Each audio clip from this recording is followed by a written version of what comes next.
Bonjour ladies and gentlemen et nouveaux visiteurs sur la chaîne YouTube. Ici Michael, ou Mr. Flamingo si vous préférez, et bienvenue pour cette vidéo critique de Spider-Man No Way Home. Cette vidéo-ci sera sans spoils, mais en même temps que cette vidéo-ci, je vais avoir pour vous une version avec spoils pour parler un peu plus en détail de certains trucs du film que j'ai aimé ou un peu moins aimé. Donc on y va pour cette partie sans spoils.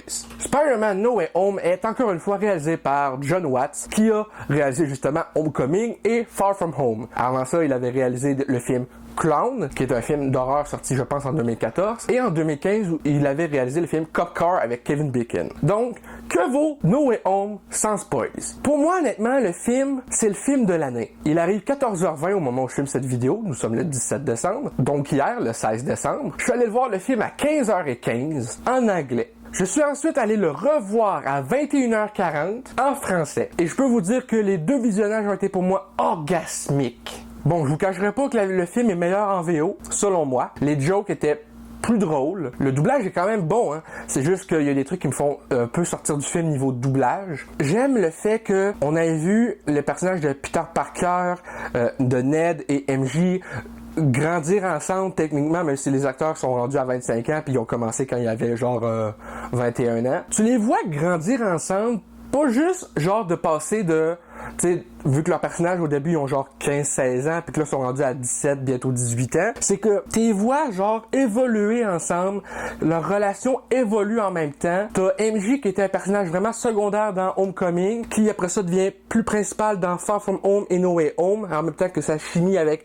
Peter évolue et que leur relation devienne plus sérieuse. T'as avec Ned, son amitié avec Peter qui justement est comme mis un peu à l'épreuve dans Homecoming à cause que Peter a jamais le temps pour lui pratiquement à cause de son stage avec Stark, ou plutôt son stage. Et à partir du moment où il découvrait que Peter et Spider-Man dans Homecoming jusqu'à maintenant, ils ont tellement eu une évolution dans leur amitié que ça fait du bien de voir ça. C'est vraiment une chimie excellente entre ces trois acteurs-là. J'ai vraiment aimé le film, mais pas juste pour ça. T'as Benedict Cumberbatch en Doctor Strange qui est toujours aussi excellent dans ce film-ci. J'ai aimé les performances de tous les acteurs, surtout leur chimie ensemble, vu que c'est un film où il y a, tu sais, selon les bandes annonces, c'est pas un spoil. T'as 5 vilains. Et ces 5 vilains-là ont une très bonne chimie ensemble tout le long du film. Sauf que pour moi, Willem Dafoe est le meilleur bad guy du film. Willem Dafoe était déjà écœurant en Gobelin Vert dans Spider-Man de 2002. Et de le revoir presque au-dessus 22 ans plus tard, pratiquement. 20 ans, 19 ans plus tard, plutôt. C'est écœurant.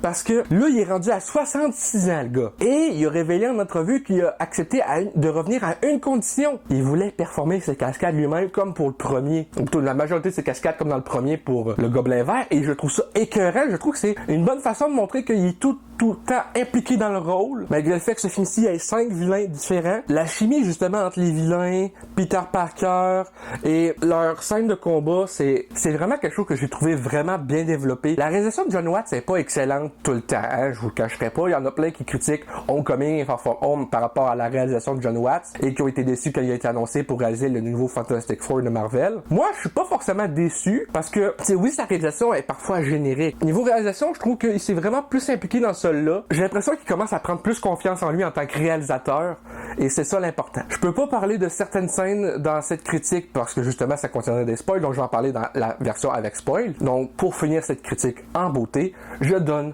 ma meilleure note ever pour un film, 10 sur 10. Donc ça va être tout pour cette vidéo critique sans spoilers de Spider-Man No Way Home. J'espère que ça vous a plu.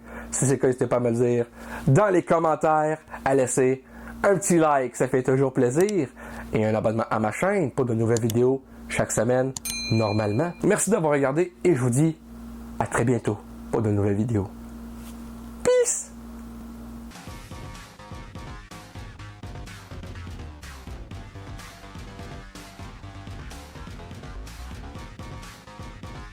Hey le grand, c'est quoi que t'attends pour t'abonner, sacrament?